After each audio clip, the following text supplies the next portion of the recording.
ज्ञानभूमी जिथे जन्मले मी, नमो ज्ञानभूमी जिथे शिकते मी, नमो ज्ञानभूमी जिथे शिकते मी. विचार मंचावर उपस्थित सर्व मान्यवर, माननीय सरपंच, ज्येष्ठ नागरिक व माझे शिक्षक वर्ग व समोर उपस्थित तमाम देशबांधवांना माझा नमस्कार. आज 26 जानेवारी भारताचा लोकसत्ताक दिन. लोकसत्ताक दिन म्हणजे जनतेची सत्ता सुरू झालेला दिवस. मित्रांनो, 15 ऑगस्ट 1947 या दिवशी आपली ही भारतभूमी पारतंत्र्याच्या बेड्यातून, पारतंत्र्याच्या साखळ्यातून मुक्त झाली आणि आपण स्वतंत्र झालो. 26 नोव्हेंबर 1949 रोजी डॉक्टर बाबासाहेब आंबेडकर यांनी लिहिलेले संविधान हे भारतीय संसदेने अधिकृतपणे मान्य केले आणि जगातील सर्वात मोठी जगाचे महाराजे आणि बादशाह यांनी राज्य केलं. त्यानंतर इंग्रजांनी देखील राज्य केलं. परंतु 26 नोव्हेंबर 1949 या दिवसापासून ही गुलामगिरी कायमची मोडली गेली. अमेरिकेचे माजी राष्ट्राध्यक्ष अब्राहम लिंकन म्हणतात त्याप्रमाणे लोकांनी लोकांसाठी लोकांमार्फत चालवलेलं राज्य अस्तित्वात आलं. लोकशाहीचा उदय झाला, ज्यात आपल्याला आपला नेता निवडण्याचं स्वातंत्र्य मिळालं आणि सर्वात महत्वाचं म्हणजे एक स्वतंत्र नागरिक म्हणून सन्मानाने जगण्याचं स्वातंत्र्य मिळालं. म्हणून मनापासून म्हणावंसं वाटतं, नको राजेशाही, नको ठोकशाही, नको राजेशाही, नको ठोकशाही, संविधानाने दिली आम्हा महान लोकशाही, महान लोकशाही, महान लोकशाही. मित्रांनो, भारतीय संविधानाप्रमाणे भारत हे सार्वभौम, समाजवादी, धर्मनिरपेक्ष, लोकशाही, प्रजासत्ताक राष्ट्र बनले. भारताची शासन व्यवस्था असो की न्याय व्यवस्था, हे सर्व काही संविधानाच्या चौकटीत राहूनच चालते. म्हणूनच प्रत्येक भारतीय नागरिकाला न्यायपालिकेच्या माध्यमातून न्याय देण्याचे कार्य देखील संविधानच पार पडते. अहो, तब्बल 146 कोटी, होय 146 कोटी लोकसंख्या असलेल्या या आपल्या भारत देशात, तसेच विविध जाती, धर्म, वर्ण असलेल्या आपल्या भारत देशाच्या संस्कृतीतील लोकांना एक समान धाग्यात बांधून ठेवण्याचे अत्यंत कठीण कार्य देखील हे संविधानच करते. म्हणून भारतीय संविधान हे विश्वात सर्वश्रेष्ठ आहे यावर माझा ठाम विश्वास आहे.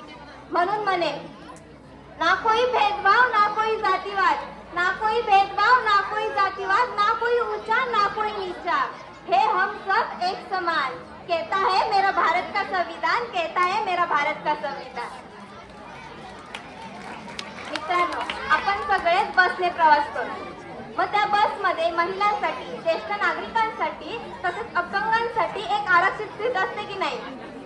सध्याची समाजातील धावपळीची परिस्थिती पाहता, घरातले काम, त्यानंतर ऑफिस ठिकाणचे काम, त्यानंतर त्याचबरोबर आरोग्य पाहता, बसमधील आरक्षित मिळणाऱ्या त्या सीटचा लाभ देखील अत्यंत आनंददायी ठरतो. मग हा आरक्षणाचा हक्क आपल्याला कोणी दिला? तर तो आपल्याला संविधानाने दिला.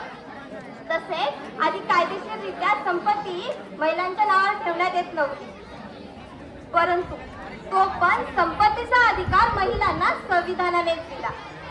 आणि सर्वात महत्वाचं म्हणजे गरोदरपणाच्या काळात 3 महिन्याची रजा अत्यावश्यक करण्याचे अगदी मौल्यवान असं काम फक्त आणि फक्त संविधानानेच केलं, फक्त आणि फक्त संविधानानेच केलं. आता तुम्ही म्हणाल हे सगळं महिलांसाठी झालं, आमच्यासाठी काय? तर जे कामाला जातात किंवा आपल्या सर्वांनाच आठवड्यातून एक हक्काची सुट्टी मिळते, याचा कधी विचार केलाय का तुम्ही की ती सुट्टी आपल्याला कशी काय मिळते? तर ती सुट्टी आपल्याला मिळायलाच पाहिजे, याचा अधिकार देखील संविधानानेच दिलाय आपल्याला. मित्रांनो, सध्या तुम्ही आम्ही म्हाताऱ्या आजोबांनी तुमच्याकडे मदत मागितली तर तुम्ही करणार की नाही? तसेच कोल्हापूरमध्ये जेव्हा महापूर आला होता तेव्हा कोंढा कॉलेजचे विद्यार्थी धान्याची पोती घेऊन मदतीसाठी गेलेच होते ना. केरळमध्ये जेव्हा पूर येतो तेव्हा महाराष्ट्रातले इतर देशभरातले लोक मदतीसाठी जातातच ना.